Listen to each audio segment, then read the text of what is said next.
Welcome to EPTV's Open Book.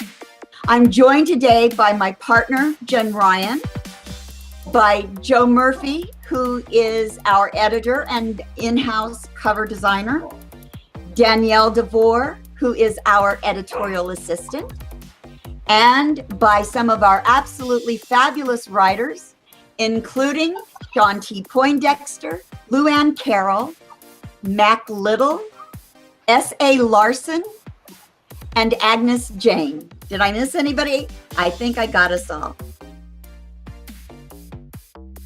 Presented by S.A. Larsen, we call her Sherry. She is going to lead a review in our segment called Book Bites. Sherry, what do you have for us today? I chose a book that it's a young adult book. It actually was first released in 2014, I believe it was, and it was just released in January. I ended up writing it for trilogy. It's called As Red as Blood, and it's from Salla Simukka. And basically, what it is about, it's like a I would say suspense thriller. There's a lot of crime in it. Think The Girl with the Dragon Tattoo. It's a lot along those lines. It was a book that I was asked to read from the publisher, and I did, and I was really surprised at how much I liked it. It's set in Finland, and the world building was really fantastic. One of the things I'll just tell you about the whole story at first. Is the main character's name is Mumika, and she's very, very independent. She's a great female lead for young adult girls. And it's strange because she's a senior in high school, till last year, but she lives alone, has an apartment, and she's very much about herself. She's very street smart. You don't know a lot about her family. You know that she's had a tough childhood. And obviously their culture is different, like us in the States. And so she's kind of a little bit aloof in school. She ends up, like I said, she takes care of herself, and she ends up coming across something bad that happens. She likes to take photos, and she goes into her school darkroom, and she sees euros, hundreds and hundreds of euros that are hanging, and they're wet. And she goes to touch one, and it's red. And so they're blood. They were soaked in blood. Well, of course, all of a sudden, it's a reader. You're like, well, that comes. And then the story from there just takes off where I didn't expect it. And it actually goes to like an underworld, and like drug lords and this and that. And this poor girl who just wanted to graduate high school, be by herself and do her own thing. She really gets sucked into it. What I liked about her the most was how the author grew her throughout the whole story. Her character arc was really strong. Like I said at the beginning, she was pretty much aloof and almost like she didn't care about things, but you could still tell she did.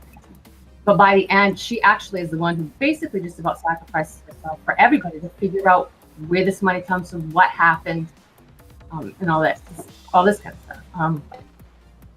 I would say what I really liked about the book was, like I mentioned, about the world building. I really learned a lot about Finland, and she didn't so much explain it in exposition. It was just the girl living her life and the different places that she brought her and different foods she made, and what have you. And the corruption of the story was much deeper than I thought. That's why I think it's a good comparable. Girl with the Dragon Tattoo. There's a couple other comparable stories. Carve the Mark by Veronica Roth, and A Shadow Bright and Burning. I don't know if you've read that. That's by Jessica Lewis. I actually read it. That was an amazing book. It's another one maybe I'll read later on.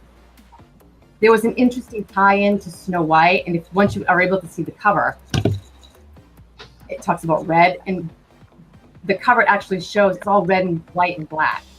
And there's a tie-in with Snow White, and this underlying, almost like a fairy tale kind of a thing, but it's all dark and corruption, and it actually really works.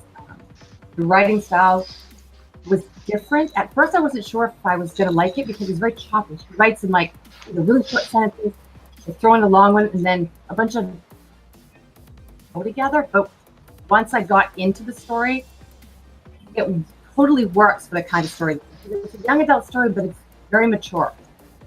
So I'd recommend it to any young adult and adult readers who really like, you know, the whole thriller and the whole crime world, and especially the suspense. It's really suspenseful. Anybody happen to read it? I have not, but I will now.